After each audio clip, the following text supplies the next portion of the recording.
En 2020, on compte sur... Vous êtes malin, vous. Oui, alors déjà, on remet le contexte. On sort d'une année 2019 qui a été extraordinaire au niveau de l'activité. On a passé le million de transactions dans l'immobilier. Alors cette année, on devrait avoir les mêmes fondamentaux. C'est-à-dire qu'il y a toujours de forts besoins en logement. Il y a toujours la pierre, l'immobilier qui apparaît vraiment comme une réponse à l'incertitude liée à tout ce qu'on s'interroge autour de la retraite. Ce monde mouvant. Et oui, et puis on a des taux d'intérêt qui devraient rester attractifs au moins les premiers mois de l'année 2020. On ne va pas prendre de risques non plus parce qu'il peut y avoir un événement économique majeur qui peut arriver. Mais en tout cas, les premiers mois de 2020, ils devraient rester à des taux très bas. Alors on peut emprunter.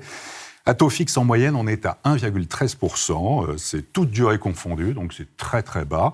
On est à 0,85% sur 15 ans, 1,05% sur 20 ans et 1,30% sur 25 ans. Alors, si vous avez des revenus réguliers, vous pouvez encore avoir mieux. Il faut savoir que les banques, évidemment, prêtent à des conditions très intéressantes. Il faut savoir, pour avoir ça en tête, que l'an dernier, la moitié des emprunts ont été faits quasiment à moins de 1%. Alors, ça incite évidemment, si on n'a pas l'argent cash pour acheter la maison ou l'appartement, on passe par la case des banques. Alors les banques, ce qu'il faut savoir, c'est que cette année, on va surveiller les conditions d'octroi des crédits immobiliers vont commencer à se durcir un peu. Attention, donc soyez extrêmement vigilants. Tout d'abord, il faut savoir que la Banque de France, les autorités financières ont dit, attention, peut-être que l'an dernier, on a distribué trop de crédits immobiliers, attention, la pédale. La pédale, ça veut dire quoi ? Elle recommande aux banques d'éviter de prêter au-delà de 25 ans. Ah oui, d'accord. Moyenne, ça, c'est le cut. Ouais. En moyenne, on emprunte sur 19-20 ans. En gros, c'est 19-20 ans. Il y a quand même pas mal de prêts sur 25 ans. Et là, les autorités financières disent attention aux prêts au-delà de 25 ans. Il peut y avoir danger. Après, si les gens ne peuvent pas rembourser, on ne sait jamais ce qui peut se produire. Alors qu'on est plutôt raisonnable en France là-dessus au niveau des crédits. Et puis, de faire attention à tout ce qui est apport personnel. On parle aussi de 33% des revenus, qu'il ne faut pas que la mensualité dépasse les 33%. Donc, les autorités financières, elles disent attention. Alors, c'est une recommandation, ça ne veut pas dire que c'est ça va être suivi des faits. Voilà. Mais ça se durcit déjà dès maintenant. C'est-à-dire qu'on a le taux d'usure qui a été durci depuis le 1er janvier 2020.